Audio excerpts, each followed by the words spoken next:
अस्सलाम वालेकुम लोगों, अगर आपने अभी तक मेरे चैनल को सब्सक्राइब नहीं किया तो जल्दी से मेरे चैनल को सब्सक्राइब करें। लॉकी, लूसी और करीम एनाबेल के केस के साथ इस बात का भी हल निकालने का सोच रहे होते हैं कि वो अपनी पुरानी सारिफ, जिसका घर इन्होंने जलाया था और जहां इनको एनाबेल की लाश मिली थी, इनका हट जाना कैसे अदा करें। तभी लॉकी को डीप रेक की तरफ से एक खत मौसूल होता है जिसके मुताबिक अब लॉकी की एजेंसी को एक सुपरवाइजर लीड करेगा और उसकी इजाजत के बगैर वो कोई नया काम नहीं कर सकते। लॉकी कहता है कि हमें अपनी अगली मिशन का जिक्र डीप रेक से करने की कोई जरूरत नहीं। तभी लॉकी इनको अखबार में आए एक इश्तिहार के तहत फेयरफॉक्स, जो भूतों के आयरन और चांदी के सामान बनाने की सबसे बड़ी कंपनी है, वहाँ ले जाता है। फेयरफैक्स का मालिक मिस्टर फेयरफैक्स बताता है कि उसकी शहर से बाहर एक प्रॉपर्टी है जहाँ बहुत ज्यादा भूतों का बसेरा है और वो ये चाहता है कि कोई एजेंसी उसकी प्रॉपर्टी से इन भूतों का सफाया करे। क्योंकि वो एक इंतहाई जानी मानी शख्सियत है, इसीलिए वो अभी तक अपनी ताकत की वजह से मीडिया को इस प्रॉपर्टी से दूर रखे हुए है। मगर उसको लॉकी की टीम पे भरोसा नहीं है क्योंकि उन्होंने अपने पिछले सारिफ का घर जला दिया था और वो अपनी प्रॉपर्टी के साथ ऐसा कुछ नहीं चाहते, इसीलिए वो लॉकी की टीम को इस काम का कॉन्ट्रैक्ट नहीं देगा। मगर लॉकी मिस्टर फेयरफैक्स को माइल कर लेता है कि क्योंकि मिस्टर फेयरफैक्स ये काम खामोशी से करवाना चाहते हैं, इसलिए लॉकी की टीम ही ये काम खामोशी से कर सकती है। मिस्टर फेयरफैक्स लॉकी को कॉन्ट्रैक्ट एक शर्त पे देने के लिए रजामंद हो जाते हैं कि लॉकी की टीम अपने काम के सामान में किसी किस्म का बारूदी मवाद नहीं लाएगी क्योंकि वो अपनी प्रॉपर्टी बर्बाद नहीं करवाना चाहते और इस काम को मुकम्मल करने की सूरत में मिस्टर फेयरफैक्स लॉकी के पिछले सारिफ का तमाम हट जाना अदा कर देगा। मिस्टर फेयरफैक्स लॉकी को प्रॉपर्टी की तमाम तफसीलात दे देता है और दोनों में ये भी तय पाता है कि ये काम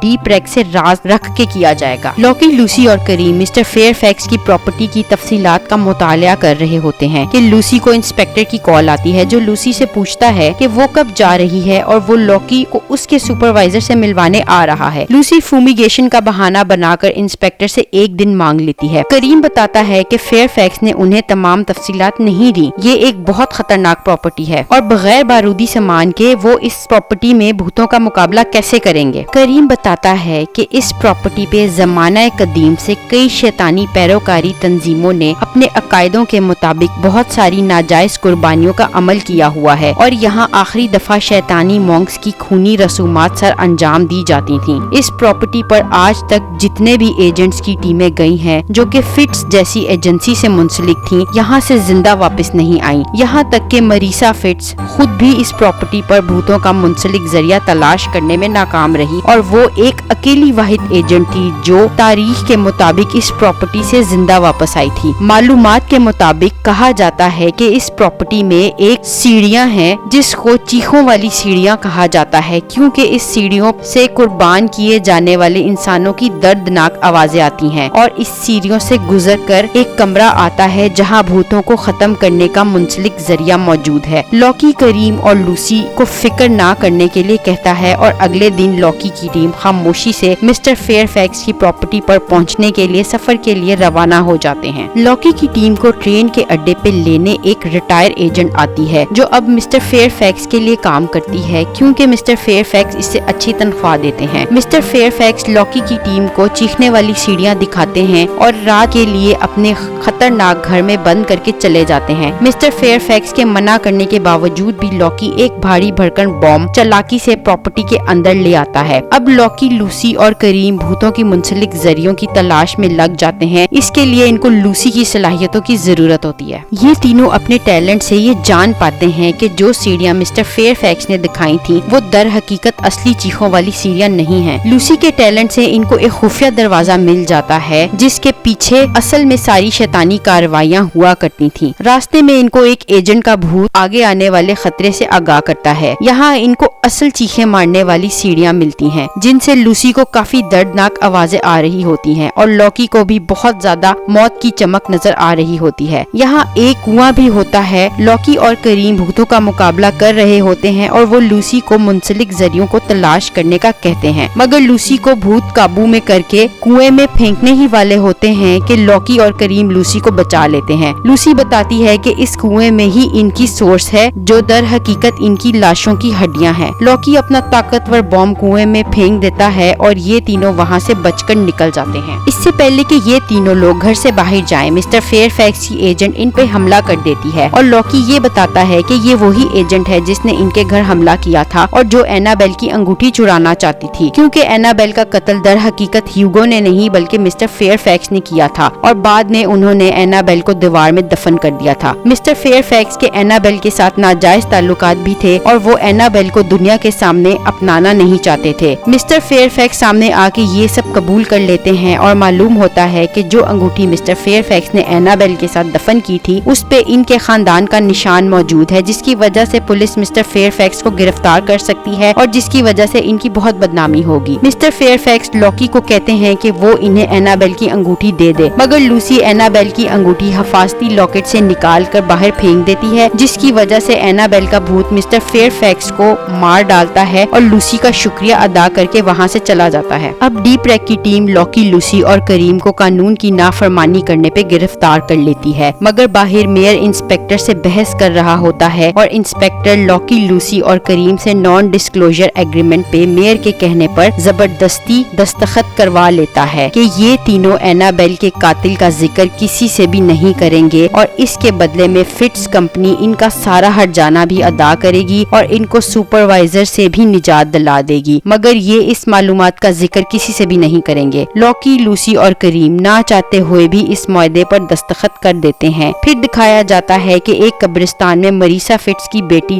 جو فٹس آرگنائزیشن کی موجودہ مالکن ہے، لوکی، لوسی اور کریم سے ملتی ہے اور لوکی خوش ہوتا ہے کہ وہ ان سب کو جانتی ہے۔ اگلے سین میں دکھایا جاتا ہے کہ لوکی لوسی کو اس کی تربیت کا آخری سرٹیفکیٹ دے دیتا ہے اور اب لوسی کی تربیت قانونی طور پہ مکمل ہو چکی ہے اور وہ اب ایک قانونی ایجنٹ ہے۔ لوسی گھر کے تہہ خانے میں اپنا سرٹیفکیٹ اور کچھ سامان رکھنے جاتی ہے کہ اس کو اپنے نام کی آواز آتی ہے۔ وہ جیسے ہی پلٹتی ہے تو وہ اچانک بے ہوش ہو جاتی ہے۔ جب لوسی کو ہوش آتا ہے تو اس کو کچھ بھی یاد نہیں ہوتا۔ اب ان کے پاس نیا کیس لے کے ان کا اگلا صارف آتا ہے جو ایک بوڑھا آدمی اور ایک خاتون ہوتی ہے۔ بوڑھا آدمی قبروں کی کھدائی کا کام کرتا ہے اور اس کے ساتھ جو خاتون ہوتی ہے وہ کھدائی کے دوران ملی چیزوں یا ریلکس کا مطالعہ کرتی ہے۔ یہ خاتون ایک آزاد ریسرچر بھی ہوتی ہے جو اپنی ریسرچ کی مدد سے بھوتوں کے اس مسئلے کی بنیادی وجہ تلاش کرنا چاہتی ہے۔ بوڑھا آدمی بتاتا ہے کہ کھدائی کے دوران انہیں ایک تابوت ملا ہے جس کی معلومات کے بارے میں کسی بھی قبرستان کے کسی بھی ریکارڈ میں کچھ بھی درج نہیں ہے اور جس کی وجہ سے ان کی ٹیم کے لسنرز بیمار پڑ گئے ہیں اور ان کے ملازموں نے بھی کام کرنے سے انکار کر دیا ہے۔ یہ چاہتے ہیں کہ لوکی کی ایجنسی اس تابوت کو محفوظ طریقے سے پکڑ کر باہر نکالے تاکہ اس تابوت کا بھوت ان کی ٹیم کو کوئی نقصان نہ پہنچا سکے۔ لوکی کی ٹیم قبرستان چلی جاتی ہے اور اس تابوت کے ارد گرد حفاظتی زنجیروں کا دائرہ کھڑا کرتی ہے۔ لوسی تصدیق کرتی ہے کہ اس قبر کے تابوت میں کوئی بہت طاقتور چیز ہے۔ لوسی کی بھی طبیعت خراب ہونا شروع ہو جاتی ہے۔ جب کریم کھدائی کرتا ہے تو پتہ چلتا ہے کہ یہ تابوت آئرن کا بنا ہے، جس کا یہ مطلب ہے کہ اس تابوت میں کوئی عام لاش نہیں بلکہ کسی طاقتور اینٹی کو قید کیا گیا ہے، جس کی وجہ سے یہ تابوت آئرن کا ہے۔ کریم جیسے ہی تابوت کھولتا ہے اس کی نظر ایک شیشے پہ پڑتی ہے اور وہ اس شیشے میں کھو جاتا ہے۔ لوکی فوراً چاندی کی حفاظتی چادر تابوت کی لاش پہ ڈال دیتا ہے، مگر کریم کے ذہن پر وہ شیشہ سوار ہو جاتا ہے۔ لوسی کو قبر پہ کنکال کا سر دیکھ کے یہ یاد آ جاتا ہے کہ ان کے گھر کے تہہ خانے میں کریم کے پاس جو کنکال کا سر ہے جو ایک بھوت بھی ہے اور جس کو کریم نے فٹ سے چرایا ہوتا ہے اور کریم اس پہ اپنے سائنٹیفک ایکسپیریمنٹس کرتا رہتا ہے، نے لوسی کا نام لیا تھا اور وہ لوسی سے بات کرنا چاہتا تھا، جس کی وجہ سے لوسی بے ہوش ہو گئی تھی۔ لوسی لوکی کو یہ بات بتانے ہی والی ہوتی ہے کہ کریم خاتون صارف مس جوپلن کو حفاظتی زنجیر کے اندر لے جا کر چادر ہٹا کر شیشہ دکھانے کی کوشش کر رہا ہوتا ہے کہ اچانک اس لاش کا بھوت ظاہر ہو جاتا ہے۔ لوسی کی حالت خراب ہو جاتی ہے اور وہ غلطی سے اپنی کلائی کاٹ لیتی ہے، مگر پھر بھی لوسی لوکی اور کریم کی مدد کرتی ہے اور بھوت پہ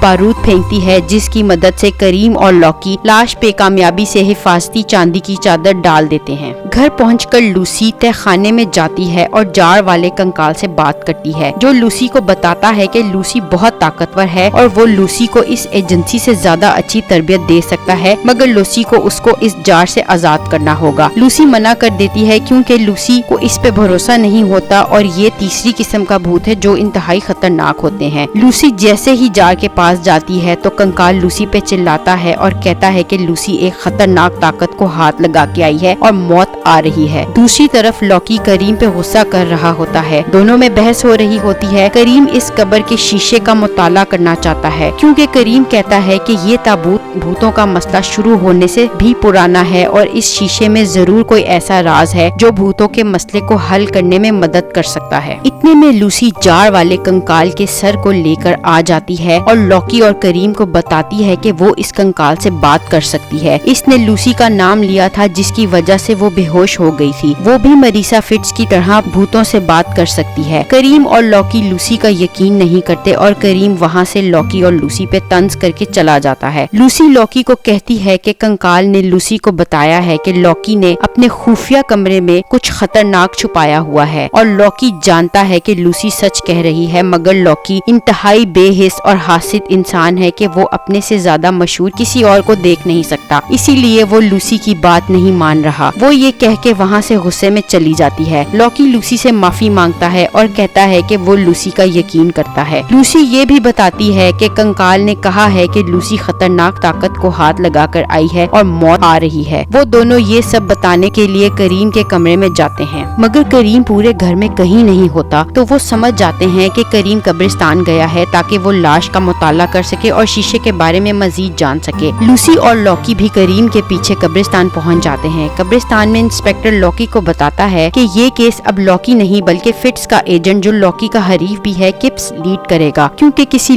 रेलिक चोर ने इस पुरअसरार लाश में दफन शीशे को चुरा लिया है। लॉकी इंस्पेक्टर से बहस करता है कि वो ये केस वापस उसको दे क्योंकि उसकी टीम इस पुरअसरार शीशे को तलाश कर सकते हैं। करीम इंस्पेक्टर से सवाल करता है कि क्या वो और किप्स की टीम जानती है कि ये अनरजिस्टर्ड लाश किसकी है। इंस्पेक्टर कहता है कि अगर करीम लाश के इंसान का नाम बता दे तो वो शायद ये केस लॉकी को वापस देने का सोच सकता है। करीम बताता है कि ये लाश एक मशहूर इवल जीनियस जादुई साइंटिस्ट डॉक्टर बिकरस्टाफ की है, जिसके वालिदैन इस कब्रिस्तान के आबाई मालिक थे और जो शीशा इसके साथ दफन था ये कोई आम शीशा नहीं बल्कि एक जादुई शीशा है जो कि ब्लैक मार्केट में एक इंतहाई बेशकीमती आइटम है और जिसे कोई भी अनगिनत दामों में खरीदना चाहेगा। इसी वजह से रेलिक चोरों ने इस शीशे को चुरा लिया है। इंस्पेक्टर ये केस अब किप्स और लॉकी दोनों को दे देता है और कहता है कि वो मिलकर काम करें और इस शीशे को तलाश करें। लॉकी और किप्स आपस में शर्त लगाते हैं कि जो इस शीशे को पहले तलाश करेगा वो सारी कमाई का हकदार होगा और हारने वाला हमेशा के लिए गोस्ट हंटिंग के काम से रिटायर हो जाएगा। लॉकी किप्स की शर्त से मुत्तफिक होता है और अब दोनों हरीफों के दरमियान शीशे को तलाश करने की दौड़ का आगाज हो जाता है। वीडियो देखने का बहुत शुक्रिया। अगर आप इस कहानी का अगला हिस्सा जल्द देखना चाहते हैं तो चैनल को लाइक करें, वीडियो को शेयर करें, सब्सक्राइब करें, कमेंट्स में अपने ख्यालात का इजहार भी जरूर करें और सब अपना ख्याल रखें। अल्लाह हाफिज।